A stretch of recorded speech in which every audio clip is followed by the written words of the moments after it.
Welcome. This is the Sunday on Sunday video podcast, episode 7. Wow. I'm your host, Leo Sunday, a Connecticut-based singer-songwriter storyteller, and I guess now a very novice video podcaster.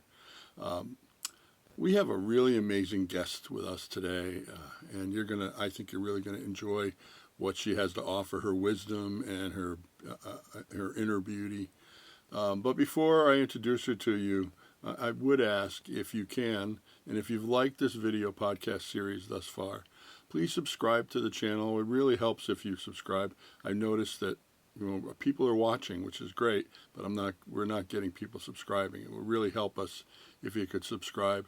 And also like the video if you like it.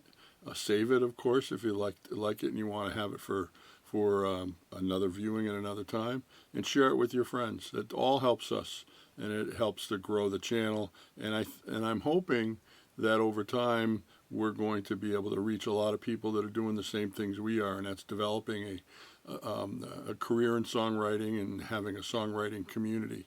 So with that, let's get started on episode 7.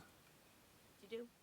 Now let me introduce to you an amazing human who also happens to be a fantastic music creator performer, Terri LaChance. Hi, Terri. Thank you so much for having me, Leo. Oh, I'm thrilled to have you. Actually, those of you who have been following the podcast probably remember Terri. She was on episode 4, I believe. We were talking about our downtown coffee shop. But I want to really focus today on Terri LaChance, the songwriter. Okay. The professional songwriter. There you go. When you were beginning well, actually, we should start off with, give us some background as it pertains to your songwriting and how it all started and where you are kind of now. Okay, so I feel like I've always been a writer, and I had always wanted to play guitar. I have a picture of myself, or I don't have it anymore, but my grandmother had a picture of me holding a guitar at like age 3, up and down like a stand-up bass. Oh, cool. And it sat on her dresser, and I'd asked her, like, who is that? And, and she would be like, that's you. And so for a long, long time, I wanted to play guitar, and my mother told me my hands were too small.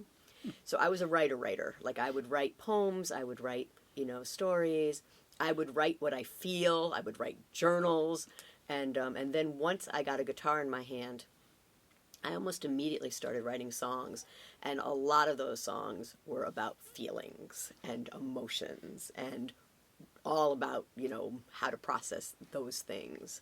Boy, it'd be fun to dig those out and hear them. Some of them are still there, and some of them are actually ones. It's interesting because not all of them have existed or exist now, but there were a lot, and